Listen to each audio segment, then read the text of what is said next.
Iepriekš mēs apskatījām inerci, bet inerces spēks nav iedomājams bez masas. Savukārt masa ir apzīmējums tam, cik daudz vielas ir kādā lietā vai priekšmetā. Piemēram, kad tev priekšā ir divas vienāda izmēra bumbas, un ceļot tu jūti, viena ir ievērojami smagāka par otru.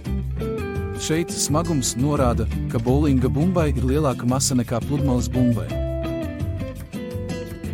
Masa palīdz mums saprast, cik grūti vai viegli ir kustināt priekšmetu. Piemēram, futbola bumbu ir viegli spērt un padarīt to kustīgu, jo tai ir salīdzinoši maza masa. Bet smagas kastes pārvietošana ir grūtāka, jo tai ir liela masa. Un šobrīd atceramies par inerci, jo lielāka ķermeņa masa, jo lielāka inerce, un jo smagāk šo ķermeni izkustināt, ja tas ir nekustīgs, vai apturēt, ja tas ir uzsācis kustību.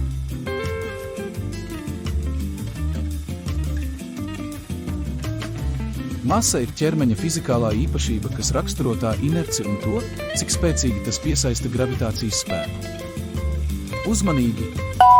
Masa bieži tiek jaukta ar svaru, taču šie divi jēdzieni nav vienādi. Masa ir ķermeņa daudzuma mērs, kas nosaka, cik daudz materiāla ķermenī ir, bet svars ir gravitācijas spēks, ar kuru planēta pievelk ķermeni pie sevis Zemes kodola virzienā.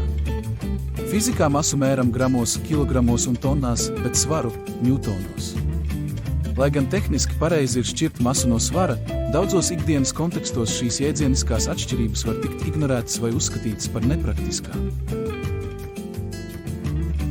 Viens un tas pats ķermenis uz Zemes un uz Mēnesi svērs dažādi, jo svars ir masas un gravitācijas miedarbības rezultāts, bet gravitācija uz Mēnesi ir mazāka, tādēļ arī tu uz Mēnesi svērsi mazāk, lai arī tava masa nebūs mainījusies. Ceru, ka ieviesu vairāk skaidrības.